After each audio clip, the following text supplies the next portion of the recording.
عزیزان گرامی قدر، رمضان المبارک کے آخری عشرے میں اعتکاف کا سلسلہ کیا جاتا ہے۔ اسی لیے آج کے لیکچر میں، آج کے درس میں، آج کی نشست میں اعتکاف کے فضائل پر تھوڑی دیر گفتگو کریں گے۔ اللہ کریم آج کی اس گفتگو کو سننے کے بعد ہمیں دل و جان سے اس پر عمل کرنے کی توفیق عطا فرمائے۔ عزیزان گرامی قدر، اعتکاف ایک ایسی عبادت ہے جو پچھلے انبیاء علیہم السلام سے چلتی آ رہی ہے۔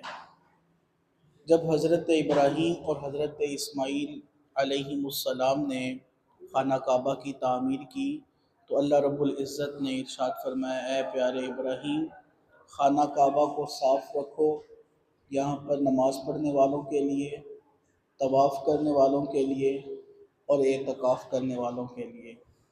یعنی کہ یہ قدیم عبادت ہے، اس کا تعلق پیچھے سے ہے، یہ کوئی شریعت محمدی صلی اللہ علیہ وسلم میں فقط نہیں ہے، اور یہ کوئی عام عبادت بھی نہیں ہے۔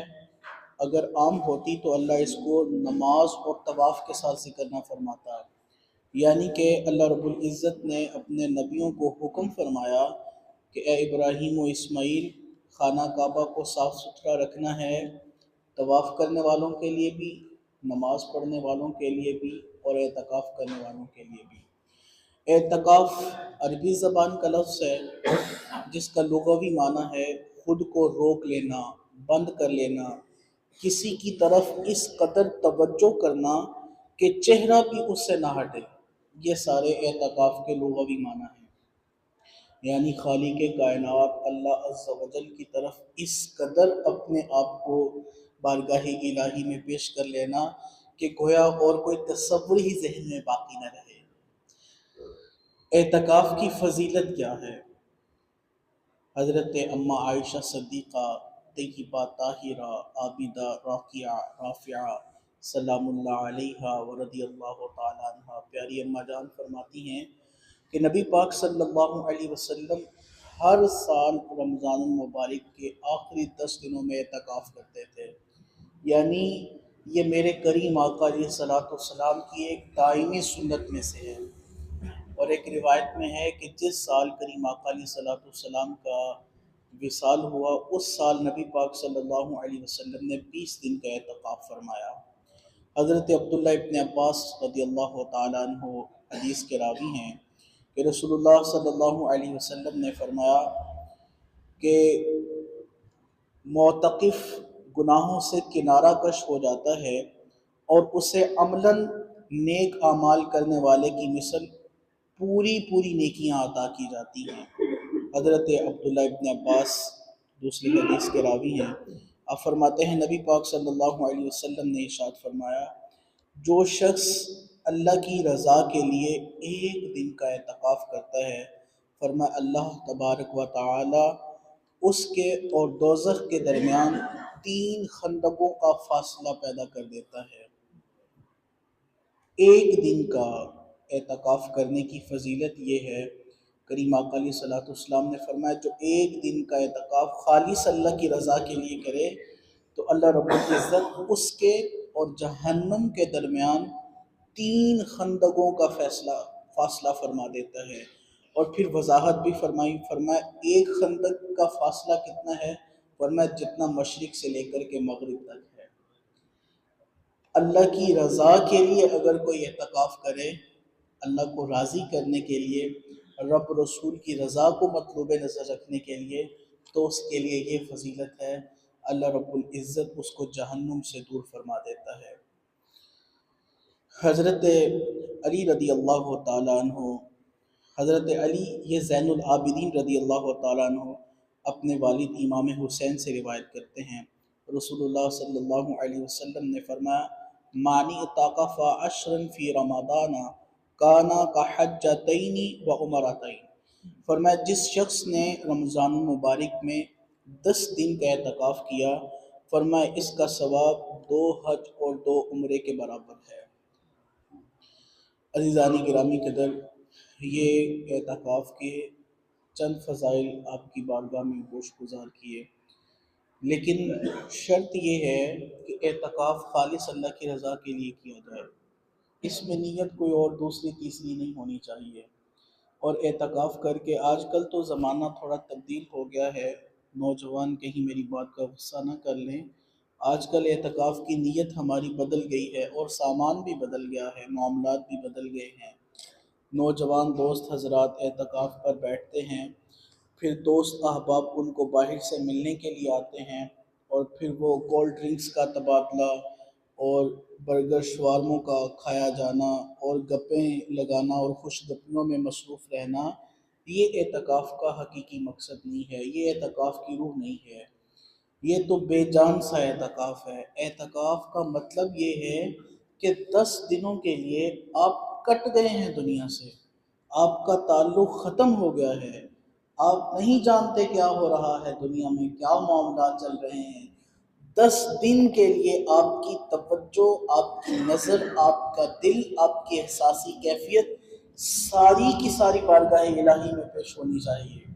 اگر یہ صورتحال، یہ کنڈیشن نہیں پائی جاتی تو پھر وہ اعتکاف کی حقیقی روح کو ہم حاصل نہیں کر سکتے۔ آج کل کا ماحول ایسا ہے، اگر ہم زیادہ بات بھی کریں نوجوانوں کو تو وہ بھی اس بات پر غصہ کر لیتے ہیں، مولوی صاحب تسی زیادہ ٹھیکے دار ہو۔ لیکن بات کرنے کا مقصد یہ ہے کہ میرے بھائی، میرے عزیز، میرے دوست، میرے محترم، یہ ایک عبادت ہے، اور عبادت کو اس کی طرز پر کیا جائے تو ٹھیک ہے، اگر اس کی طرز سے منحرف ہو جائیں تو پھر وہ عبادت نہیں رہتی۔ ہماری مسجدوں میں اعتکاف کا جب سلسلہ ہو تو چند چیزوں کو سامنے رکھنا چاہیے۔ ایک تو نابالغ بچے کے اعتکاف کا سلسلہ نہیں ہونا چاہیے۔ جو بچے بالغ ہیں، نوجوان ہیں، پڑھے لکھے ہیں، سمجھدار ہیں، انہی کو مسجد میں اعتکاف کی اجازت ہونی چاہیے۔ اور پھر کوشش یہ ہونی چاہیے کہ دینی تعلیم کے حصول کا سلسلہ ہو، دینی تعلیم پڑھیں، پڑھائیں، کچھ عربی کتب پڑھ لیں، فقہی کتب پڑھ لیں، کچھ ایسی کتابیں پڑھ لیں جو ہماری ہدایت کے لیے ہوں، قرآن پاک کی تلاوت کا اہتمام ہو، نوافل اور دیگر ذکر و اذکار کا اہتمام ہو۔ خوش گپیوں میں مصروف رہنا یا سوئے پڑے رہنا یہ اعتکاف کا حقیقی مقصد نہیں ہے۔ تو دوسری بات یہ کہ معتکفین بارہا مسجد سے باہر آنے جانے کا سلسلہ بھی کرتے ہیں، تو ایک مسجد ہے، ایک فنائے مسجد ہے۔ فنائے مسجد سے بلا حاجت مسجد سے فنائے مسجد تک جانا، اس سے بھی اعتکاف فاسد ہو جاتا ہے، اعتکاف ختم ہو جاتا ہے، اعتکاف ٹوٹ جاتا ہے۔ فنائے مسجد کون سی جگہ ہے؟ یہ جہاں پر مسجد کے احاطے میں جوتے رکھنے کی جگہ ہے، مسجد کے واش رومز ہیں، یہ مسجد کے اوپر والی چھت پر جانے کے لیے یہ سیڑھیاں ہیں، یہ ساری فنائے مسجد ہیں۔ بلا حاجت، بلا ضرورت، بلا عذر ان جگہوں پر جانا یہ بھی اعتکاف کو فاسد کر دیتا ہے۔ اور ایک اور بات کہ ہمارے ہاں یہ سلسلہ بڑا پایا جاتا ہے کہ جو اعتکاف والے ہیں وہ اپنا چہرہ ڈھانپ کر کے رکھیں گے، اور اس بات پر تو ہمارے پاس بزرگ نمازی بڑی سختی بھی کرتے ہیں اور بڑی ڈانٹ ڈپٹ کا بھی معاملہ کرتے ہیں، وہ تو چہرہ نہیں ٹکیا۔ تو یاد رکھیے، یہ اعتکاف میں چہرہ ڈھانپنا یا تکلم نہ کرنا یہ اس کی شرط نہیں ہے۔ البتہ اعتکاف میں یا اعتکاف کے علاوہ بھی اگر کوئی صاحب مکمل طور پر چہرے کو چھپا کر کے نماز پڑھتا ہے تو اس کی نماز ہی نہیں ہوگی۔ اور یہ شہروں میں تو پھر بھی کچھ اس معاملے میں اتنی سختی نہیں ہے، اگر آپ گاؤں دیہاتوں میں چلے جائیں تو وہاں کے بزرگ نمازی اس بات پر بڑی سختی کرتے ہیں، بھئی چہرہ مکمل طور پر چھپا ہوا ہونا چاہیے۔ تو اعتکاف میں یا اعتکاف کے علاوہ بھی اگر نماز پڑھتے ہوئے چہرہ مکمل چھپا ہوا ہے تو اس سے نماز ہی نہیں ہوگی، نماز واجب الاعادہ ہے۔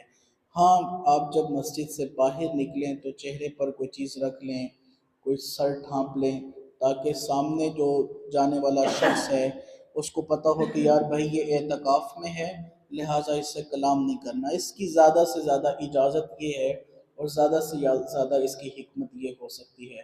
باقی آپ نماز روزے کا اہتمام کریں، ذکر و اذکار کا اہتمام کریں، نفل کا اہتمام کریں، اور کوشش کریں کہ جو ہماری نمازیں قضا ہو گئی ہیں ان کی ادائیگی کا سلسلہ ہو، ان کو پورا کریں، وہ پڑھیں، اور دیگر ایسے جو ہے وہ برکات کا سلسلہ کریں۔